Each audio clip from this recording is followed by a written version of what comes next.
전국 비상시국회의 40 총선 특집 총선을 겨누다 시간입니다. 오늘은 용혜인 의원을 만납니다.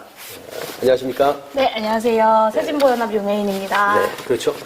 오늘은 용혜인 의원보다 그러니까 기본소득당, 열린민주당, 사회민주당이 연합한 거죠? 네, 맞습니다. 새진보연합의 상임대표로 만나뵙는 겁니다. 자, 4.10 총선 한 달 남았습니다. 네. 이번 총선의 의미를 나름대로는 어떻게 규정하십니까?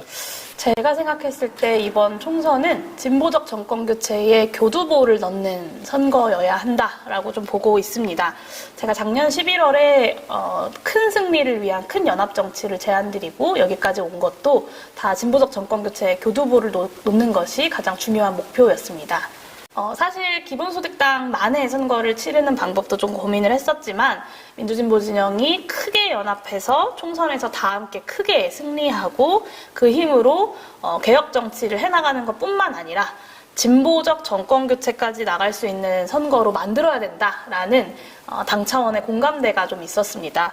그래서 그 힘으로 연합 정치를 제안하고 지금 이제 그 민주진보 진영의 선거연합까지 오게 된 것입니다. 네. 더불어민주연합, 이른바 원팀으로서 지금 순항 중입니까? 네, 당연합니다. 아마 제가 봤을 때 자신 있게 말씀드릴 수 있는 건 지금 가장 안정적으로 순항 중인 원팀은 더불어민주연합밖에 없다라고 말씀드릴 수 있는데요. 제가 이제 연합정치를 처음 제안했을 때 그때 이제 그 제3지대라는 세력들이 마구 등장했던 시기였습니다. 그랬죠. 이준석 대표도 그렇고 이낙연 전 대표도 그렇고요. 이 제3지대 정치 세력과 뭐가 다르냐라는 질문들을 참 많이 받았었는데요. 제3지대의 가장 큰 문제점은 내용 없는 양비론에 머무르고 있다라는 것이었습니다. 그러면 제3지대 연합이라는 건 필패할 수밖에 없다라는 말씀을 드렸었는데요.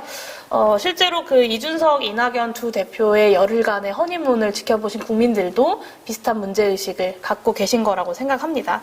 물론 이제 더불어민주연합이라는 큰 민주연합 내에서도 이 크고 작은 이해관계가 없었던 것은 아니겠지만 연동형 비례대표제를 지키고 그리고 민주진보 진영의 큰 승리를 만든다는 큰 대의하에 서로 조금씩 양보할 것들은 양보하고 또 이해할 것들은 이해하고 신뢰가 이어지면서 여기까지 큰 잡음 없이 올 수 있었습니다.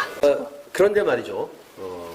공천 진통의 보수 극우 언론의 편파 보도로 정당 지지도가 엎치락뒤치락입니다.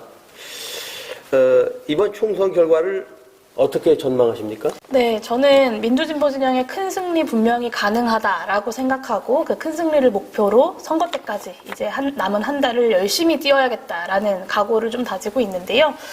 지금의 정당 지지율 여론조사 구도가 저는 크게 두 가지를 보여준다고 생각합니다. 첫 번째는 무책임한 양비론을 주장해왔던 제3지대가 결국에 국민들의 선택을 받지 못했다. 그리고 두 번째는 큰 틀에서 60% 정도 되는 윤석열 정권에 대한 부정평가가 정권 심판이라는 큰 전선과 구도로 만들어지고 있다라는 것을 확인할 수 있습니다. 불과 올해 초만 하더라도 이 제3지대가 총선 판세를 흔들 수 있다라는 이제 예측들이 많았는데요. 지금은 이 제3지대에 대한 지지율을 찾아보기가 좀 어렵죠. 여당에서는 조용한 공천을 운운했지만 사실 이제 대통령실에서 나온 친윤 인사들과 또 중진 의원들이 물갈이 되지 않고 계속해서 공천을 받다 보니 또 후폭풍이 몰려오는 중이기도 합니다. 그리고 저는 이제 민주연합의 후보로서 또 진보적 정권 교체의 어떤 구심점 그리고 교두보를 마련하기 위해서라도 비례에서도 그리고 지역구에서도 민주진보 진영이 크게 승리하는 것 그리고 비례에서도 더불어민주연합이 가장 많은 의석을 확보하는 것이 가장 중요하고 또 가능하다고 보고 있습니다. 네. 윤석열 대통령은 지지도도 낮지만은 사실은 윤 정권이 그 의원의 소수파 아닙니까? 그럼에도 불구하고 뭐 시행령 통치랄까 거부권 정치 등으로 대놓고 국회를 무시합니다. 상상도 하고 싶지 않지만은 만에 하나 국민의힘 내지는 국민의힘 위성정당이 이번 총선에서 의회 다수파가 된다면 그럼 어떤 일이 벌어질까요? 네, 상상도 상상도 하고 싶지 않다라고 하셨는데요. 저는 그것이 모든 국민들의 마음을 대변하고 있다고 생각합니다. 그리고 그 상상도 하고 싶지 않은 일을 현실로 만들지 않기 위해서 또 큰 연합이 필요하다라고 생각했었는데요. 제가 지난 1년 반 동안 가장 많이 들었던 말이 어떻게 대통령 한 명 바뀌었다고 이렇게까지 나라가 망가지냐라는 이야기였습니다. 그런 의미에서 그래도 국회에서 야당이 다수당을 차지하면서 어느 정도 퇴행을 최소한으로 저지해왔던 측면이 있었는데 아마 다음 총선에서 국민의힘이 다수당으로서 국회에 등장하게 된다면 그것도 단독 과반을 차지하게 된다면 저 끝모르는 퇴행의 브레이크가 사라지는 일이 될 것이라고 생각합니다. 그래서 국민의힘이 아무리 호도하려고 애써도 윤석열 정권 심판이라는 것이 이번 총선의 시대정신임을 저는 부정할 수는 없다고 생각하고 그 시대정신을 이번 총선에서 어떻게 가장 잘 구현해낼 것인가가 총선 승리의 가장 중요한 부분이라고 생각합니다. 그러니까 행정 권력을 차지한 데 이어서 의회 권력까지 차지하면은 더욱이 저는 사법부도 좀 수상해 보입니다. 초록동색이라고 법률가 집단이라 그런지 이 정권하고 좀 동조와 같은 게 일하는 것 같아서 자칫 삼권 분립이 아니라 삼권 일치 시대가 올 수도 있겠다라는 위감이 있습니다. 그런 생각도 해보십니까? 네, 사실 지금도 삼권 분립이라는 기본적인 민주주의의 원칙을 윤석열 정부는 깡그리 무시하고 있죠. 입법부의 어떤 역할이라는 것을 완전히 무시하고 있고 또 전혀 존중하지 않는 모습도 보이고 있고요. 심지어는 국회의원을 입을 틀어막고 경호원들이 끌어내는 일들까지 벌어지지 않습니까? 네. 근데 이제 단독 과반을 국민의힘이 차지하게 된다면 얼마나 더 무도한 모습을 보여줄지 사실은 상상하기 싫기도 하지만 상상조차 되지 않는 것도 있는 것 같습니다. 네. 네. 사실 국민들은 총선 승리 후에 대해서도 눈길을 보내고 있습니다. 총선에 승리한다는 것을 전제로 민주개혁 진보 진영 내 협력을 어떻게 끌어내실 겁니까? 또 진영 내에서 선의 경쟁도 좀 필요하겠죠? 네, 말씀하신 그 부분이 사실은 가장 자신 있는 부분인데요. 우리가 이전에 선거연합, 선거연대라고 한다면 인물 중심의 여론조사 단일화만 생각을 했습니다. 근데 이번에 이 민주진보 진영의 선거연합이라는 것은 인물 중심의 어떤 연합이 아니라 분명히 개혁 과제들을 함께 협의하는 그리고 함께 합의하는 연대 연합이었기 때문에 분명한 차이점이 있다고 생각하고요. 저희가 이제 정치 협상뿐만 아니라 정책 협상에도 가장 많은 공을 들였고, 이제 실제로 그 모든 협상단의 협상 중에 정책 협상이 가장 여러 차례 만났고, 또 외부적으로 관련 단체들 간담회도 수차례 진행을 했습니다. 저희 새진보연합에서는 22대 국회가 좀 더 개혁적으로 갈 수 있는 정책들을 많이 제안했고, 민주당에서도 이 정책들, 개혁 정책들에 대해서 굉장히 전향적인 검토를 해주시면서 실제로 정책이 굉장히 잘 합의가 되었다라는 평가를 좀 하고 있는데요. 또 한 가지 좀 강조하고 싶은 것은 저희가 이번 총선에서 만들어낸 그 개혁 과제 합의가 정권 교체 이후에도 해야 할 과제들을 만든다라는 각오로 도출해낸 것이다라는 점입니다. 그러니까 어떻게 보면 정권 교체를 위한 공통 공약이라고도 말씀드릴 수 있는 것이죠. 그래서 이 개혁 정책을 책임감 있게 실현하고 개혁을 누가 힘있게 견인해 나갈 것인가를 두고 잘하기 경쟁을 하는 모습을 22대 국회에서는 충분히 보여드릴 수 있을 거라고 자신하고 있습니다. 네. 정책 협상의 주요 성과를 한두 가지만 좀 꼽아주시죠. 일단은 여러 가지가 있겠지만요.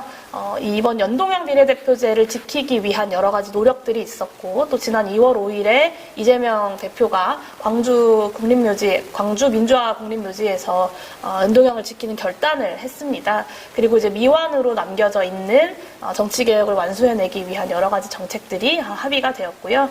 또 예를 들면 탄소세처럼 지금의 기후위기를 극복하기 위해서 반드시 해야 되는 일들이 있습니다. 하지만 윤석열 정권은 기존의 정부가 해오던 것조차도 더 과거로 되돌리는 일들을 하고 있고, 정확히 지금 이 시대 그리고 지금의 지구가 필요로 하는 일과 반대되는 일들을 하고 있지 않습니까? 이런 영역에서도 분명히 다른 성과를 내기 위한 정책들을 만들어가고 있습니다. 대한민국의 기본소득을 실현하기 위한 여정, 이건 잠시 유보되는 겁니까? 그렇지 않습니다. 정확히 그 반대라고 생각하고요. 이 연합정치는 뭐 여러 가지 연합정치의 필요성이 있었겠지만 기본소득당으로서는 기본소득 대한민국을 만들기 위해서도 연합정치가 반드시 필요했습니다. 저는 기본소득당을 창당했던 사람이고 또 기본소득당의 국회의원이었습니다. 그것을 또 단 한 번도 잊어본 적이 없는데요. 뭐 개혁연합신당 그리고 새진보연합, 더불어민주연합까지 연합정치를 이야기해오고 또 이끌어온 것 역시 이 기본소득을 중심으로 다음 정권교체가 이루어져야 하고 기본소득을 중심으로 민주진보 진영이 승리해야 한다라는 어떤 사명의식을 갖고 있었기 때문입니다. 그래서 이번 총선 공약에서도 기본소득이 충분히 논의될 수 있도록 저희가 최선을 다했다는 점, 아마 이제 곧 총선 공약이 발표가 될 텐데 기대하셔도 좋다는 점을 말씀드리고요. 지금까지 그래왔던 것처럼 앞으로도 제가 그리고 저희 기본소득당, 지금은 새진보연합이 가야 할 길은 기본소득 대한민국을 이루는 길이다라는 점을 확실히 말씀드리겠습니다. 네. 일반 유권자들도 기본소득 많이 들어보셨을 텐데 개념을 잘 모를 수 있겠다는 생각이 들어서 기본소득 좀 짧게 설명을 좀 해주시죠. 기본소득은 굉장히 간단하고 쉬운 개념인데요. 우리 국민이라면 누구에게나 조건 없이 그리고 정기적으로 지급되는 소득입니다. 사실 이제 대한민국, OECD 국가들 중에 선진국으로 발돋움했다고 하는 대한민국에서 여전히 생활고로 인한 생활고 비관한 자살들이 발생하기도 하고요. 또 심지어는 새터민 모자가 아사하는 사건이 발생하기도 합니다. 선진국임에도 불구하고 여전히 우리 사회의 사회 안전망이 완전하지 못하게 작동하고 있다는 측면에서 대한민국의 보편적인 사회 안전망을 강화하기 위한 새로운 복지국가를 만드는 모델이기도 하고요. 또 한 가지는 기후위기와 디지털 전환이라는 복합적인 위기 속에서 대한민국이 어떻게 경제를 살리면서도 기후위기도 극복하고 대한민국의 불평등 위기도 극복할 것인가에 있어서 이 복합적 위기들을 통합적으로 해소할 수 있는 분명한 하나의 국가 성장 전략이다라는 점도 말씀드리겠습니다. 네. 재원에 대해서는 어떤 구상을 갖고 계십니까? 재원에 대해서는 여러 가지 모델들이 이미 제안된 바가 있고요. 기본소득당도 지난 총선과 대선에서 모든 국민에게 매월 60만 원, 65만 원의 기본소득 공약을 재원 마련 모델을 제안한 바가 있습니다. 지금은 이제 기본소득 대한민국 실현을 향해서 구체적으로 달려가고 있는 중이기도 하고 또 기후위기와 디지털 전환이라는 국가 앞에 놓여있는 도전 과제가 있는 시기이기도 합니다. 그래서 세금을 통해서 재원을 마련하는 것도 당연히 필요한 일이지만 이번 총선을 통해서는 조금 다른 접근 방식도 국민들께 중심적으로 말씀드리려고 하는데요. 대한민국이 디지털 전환과 기후위기 극복을 전 세계적으로 주도하기 위해서는 국가가 사명을 가지고 이 역할들을 주도적으로 해나가야 됩니다. 그래서 에너지 전환에도 투자하고 기술 혁신에도 투자하고 필요하면 기술 혁신의 연구개발 R&D까지 주도적으로 하는 역할을 해야 합니다. 이 과정에서 발생하는 수익을 혹은 경제 성장을 예전에는 이제 주로 소수의 대기업 재벌들이 가져갔다면 이제는 국민의 세금을 통해서 국가의 노력으로 이루어지는 부분이기 때문에 일정 부분의 몫을 배당을 통해서 국민들께 돌려드리자라는 제안을 하고 있고요. 작년에 우리 기본소득당, 지금은 새진보연합의 공동대표인 오준호 대표가 사명이 있는 국가라는 책을 쓰기도 했습니다. 좀 자세하게 대한민국 비전에 대해서 저희 기본소득당 새진보연합이 갖고 있는 비전을 충실히 좀 알리고자 노력을 했고요. 이번 총선을 통해서 조금 더 구체적인 공약으로 말씀드릴 수 있을 것 같습니다. 민주개혁 진보 세력이 이번 총선에서 승리를 거두면, 특히 대승을 거두면 이 기후악당 국가라는 오명도 벗는 겁니까? 네, 기후악당 국가라는 오명을 벗기 위해서라도 민주진보 진영이 반드시 승리해야 한다라고 생각하고요. 특히나 대한민국은 탄소 배출을 많이 하는 산업들을 중심으로 경제가 짜여져 있습니다. 근데 이것이 기후위기 극복이라는 대의 명분도 물론 중요하지만 그리고 현실적인 국민들의 삶을 위협하는 부분이기 때문에 극복해야 되기도 하지만요. 대한민국 경제가 버티기 위해서라도 재생에너지 전환은 반드시 필요합니다. 지난 대선 때 많은 국민들이 알고 있는데 대통령 후보 한 명만 몰랐던 단어가 하나 있습니다. 그랬죠. 아리백이라는 것인데요. 아리백을 달성하지 못하면 대한민국의 수출액이 40%가 줄어든다고 합니다. 근데 대한민국은 수출을 중심으로 먹고 사는 나라잖아요. 이 수출액이 40%가 줄어들면 국민 경제에 얼마나 큰 타격이겠습니까? 결국에는 기후위기를 극복하기 위해서 기후악당 국가라는 오명을 벗는 것이 대한민국 경제를 유지하기 위한 길이기도 하다라는 점을 말씀드리고 싶습니다. 아리백을 몰랐던 대통령 후보 실명으로 좀 언급해 주시죠. 네, 윤석열. 네, 윤석열 대통령 후보, 지금은 대통령이시죠. 아리백을 몰랐던 후보가 대통령으로 당선이 됐고, 그러다 보니 실제로 재생에너지 전환 부분에서 많은 후퇴가 일어나고 있습니다. 심지어 지금 총선 국면에서는 여당의 당대표라고 할 수 있는 한동훈 비대위원장이 아리백 모르면 어떠냐라는 말도 하지 않습니까? 사실은 모르면 어떠냐가 아니라 모르면 국정 운영에 책임이 있는 정당으로서 알기 위해 노력해야 되고 그 중요한 문제를 해결하기 위한 노력들을 해야 되는데 아리백같이 대한민국의 미래가 걸려있는 문제는 몰라도 된다고 이야기하고 다른 당 공천 문제에나 관심을 가지고 또 낡은 색깔론이나 펼치고 있는 여당 대표의 모습을 보면서 참 대한민국 정치가 국민들의 입장에서 비극의 모습을 보여드리고 있구나라는 생각을 합니다. 대한민국 주권자는 극한 직업입니다. 네. 노무현 대통령, 박근혜 대통령 당시와 견져보면 말이죠. 윤석열 대통령의 탄핵의 조건은 사실 차고도 넘칩니다. 윤석열차의 폭주를 막을 대안으로서 탄핵도 배제하지 않습니까? 그리고 이제 선거 과정 중에는 좀 세심하게 접근할 필요도 있겠죠. 하지만 윤석열 정권 이대로는 안 된다라는 것이 국민들의 열망으로 모이고 있다는 점은 저는 그 누구도 부정할 수 없는 사실이라고 생각하고요. 탄핵을 해내기 위해서라도 이번 민주진보 진영의 커다란 승리가 저는 반드시 필요하다고 생각합니다. 예. 제가 용 대표님 블로그에서 봤습니다. 이렇게 쓰셨더군요. 멀리서 보면 이번 비례대표 후보 추천 결정이 아쉬울 수 있지만은 가까이서 보면 더 큰 정당, 더 큰 정치를 위한 결단이었다라고 입장을 밝히셨던데요. 순전히 이 표현의 형식 때문에 연상된 것이 채플린이 한 이야기입니다. 인생은 멀리서 보면 희극이고 가까이서 보면 비극이다. 이 말이 연상되는데요. 이런 시각들이 우리 사회에 좀 있는 것도 사실인 것 같습니다. 한겨레가 그렇게 보도를 했던데 이 새진보연합이 참여하고 있는 더불어민주연합이 조국 전 장관의 조국 혁신안과 지도 격차가 나지 않는 것과 관련해서 용 대표님의 그 비례대표 후보로 추천된 것도 호감도를 떨어뜨리는 악재로 꼽히고 있다. 이렇게 썼더군요. 그런데 그래서 여쭤보는데 용 대표님이 생각하시는 더 큰 정치, 이 큰 그림을 한번 소개해 주시죠. 연동형을 지켜야 한다라고 이야기했던 진보 언론들조차도 윤석열 대통령과 한동훈 비대위원장의 위성정당에 대해서는 사실 크게 이야기하지 않으면서 민주진보 진영의 비례연합정당이 이뤄냈던 정책연합들은 사실 좀 들여다보지 않고 덮어놓고 위성정당이라는 딱지를 붙이고 있는 것은 좀 굉장히 아쉬운 모습이기도 합니다. 더불어민주연합과 조국혁신당은 사실 경쟁적 협력 그리고 협력적 경쟁의 그림을 만들어낼 것이고요.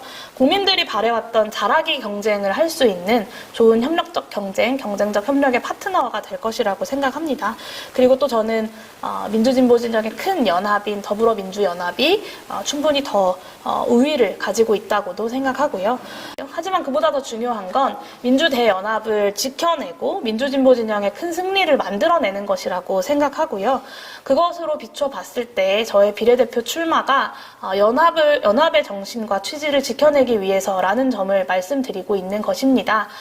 사실 저는 지역구 출마를 좀 많이 고민을 했었고 여러 차례 언론 보도를 통해서 여론조사를 통해서 이제 경쟁력을 확인하는 과정을 거쳤다는 것도 많은 분들이 알고 계실 겁니다. 하지만 이 더불어민주연합이 출발한 이후에 울산 북구에서의 단일화 과정을 둘러싼 여러 가지 파열음을 보면서 저희 당내 여론조사를 통해서는 충분한 경쟁력과 좀 우위를 확인하기도 했지만 저의 지역구 출마가 이 민주 진영의 또 다른 파열음이 되면 안 된다라는 위기의식이 좀 있었고요. 그렇다면 그렇다면 새진보연합에서는 민주대연합의 이 가치를 지키기 위해서 그리고 동시에 새진보연합이라는 정당이 앞으로 더 성장하기 위해서 어떤 결정을 할 것인가 많은 당원분들이 함께 수기해서 내린 결정이라는 점을 말씀드리고 싶습니다. 저 역시 지역구 도전을 고민하지 않았던 것 아니고 그럼에도 불구하고 민주대연합의 큰 승리를 위한 방안 동시에 새진보연합이 함께 승리할 수 있는 방안을 고민한 결과다라는 점을 많은 국민들께 꼭 말씀드리고 싶습니다. 21대 국회의 비례연합정당의 성과에 대해서는 좀 회의적인 시선도 있는 것 같습니다. 22대 국회에서 그런 전철을 답습하지 않고 나름의 성과를 내실 수 있겠습니까? 네, 이제 21대 국회에서 소수정당의 필요성을 증명해내는 것이 21대 국회에서의 저의 소명이라고 생각했습니다. 그래서 저와 저희 보좌진들도 그리고 저희 당에서도 정말 열과 성을 다해서 4년 동안 좋은 의정활동 보이기 위해서 노력해왔고요. 이 저의 출마에 대한 여러 가지 평가들과는 별개로 그래도 일 잘하는 국회의원 그리고 능력 있고 소신 있는 정당으로서 많은 국민들께 어느 정도 인정받고 있다고 자신합니다. 그 결과와 노력들 그리고 국민 여러분들이 그 진심을 알아봐 주시는 시간들이 있었기 때문에 이번 총선에서도 연동형 비례대표제를 지켜낼 수 있었다라고 생각하고요. 22대 국회에서도 이런 민주당을 더 개혁적으로 견인해낼 수 있는 정당 그리고 대한민국의 미래 비전에 대해서 당당하게 이야기할 수 있는 정당 이런 정당이 필요하다라는 것을 저희 새진보연합이 분명히 좋은 의정활동으로 증명해내 보이겠습니다. 네. 우리나라 언론 참 문제가 많지 않습니까? 언론 지형이 이제 기울어진 운동장일 뿐더러 선거 때는 거의 플레이어처럼 움직이는 게 아닌가 싶습니다. 우리 언론을 향해서 좀 고언을 주신다면 어떤 말씀을 주시겠습니까? 최근 KBS에서 세월호 10주기 다큐 방송이 이제 불발되면서 윤석열 정부 하에서 또 언론인들이 얼마나 큰 고초를 겪고 있는지 저 역시도 잘 이해하고 있습니다. 작년부터 언론 장악을 막아내기 위한 야당들의 여러 가지 힘 모으는 과정들, 연합의 과정들을 거치면서 또 많이 직접 접하기도 했고요. 그런 면에서 지금도 언론의 본연의 역할을 다 하기 위해서 현장에서 고군분투하고 계시는 여러 언론인 분들께 참 감사하다는 말씀도 드리고 싶었습니다. 미국에서 가장 신뢰받았던 앵커 크롱카이트가 언론의 자유는 단지 민주주의에서만 중요한 것이 아니라 그 자체가 민주주의다라는 말을 했다고 하는데요. 저는 누구보다 이 말의 무게를 언론인 여러분들께서 가장 잘 알고 계실 거라고 생각하고요. 늘 그래왔듯 이번 총선 역시도 민주주의가 승리하는 선거여야 합니다. 지금껏 그래왔던 것처럼 언론의 자유와 민주주의라는 보편적 가치를 지키는 그 싸움에 저희 이 민주진보 진영의 연합이 그 역할을 다 해낼 것이고 언론인 여러분들께서도 지금껏 그래 오셨던 것처럼 언론의 본연의 역할을 잘 해내기 위한 노력들을 함께 해주실 것이라고 그리고 민주주의를 지키기 위한 노력들을 함께 해주실 것이라고 생각합니다. 네. 민주주의의 승리가 민주주의의 퇴행을 막는 길이지 않겠습니까? 그렇습니다. 예. 아까 민주당의 개혁을 견인하겠다는 말씀하셨습니다만은 우리의 고질적인 진영 정치, 양대 기득권 정당의 적대적 공생, 이건 어떻게 개혁하실 겁니까? 네, 저는 이제 정치가 너무 싸워서 문제다라는 이야기들을 종종 듣기도 하는데요. 사실 저는 정치의 문제는 싸우는 것이 문제가 아니라 싸워야 할 것에 제대로 싸우지 않고 싸우지 않아도 되는 것들에 싸우면서 국민들이 정치에 실망하게 만들었다고 생각합니다. 분명히 대한민국의 미래 비전을 두고 싸워야 할 때는 분명히 싸우고 그 내용들을 가지고 국민들을 설득해냄으로써 선거를 통해서 승인받고 그것들을 책임있게 집행해 나가고 평가받는 과정들이 저는 정치에서 가장 중요하다라고 생각하고요. 그런 면에서 기본소득당으로서 지난 4년 동안 제가 해왔던 의정활동은 좀 그런 새로운 싸워야 할 것들은 제대로 싸우고 또 협력할 것들은 협력하는 정치의 모습을 만들고자 노력해 왔습니다. 제가 2022년에 처음으로 이제 횡재세라는 것을 고유가 상황에서 도입하자라는 제안을 하고 사실 정치권에서는 크게 반응이 없었습니다.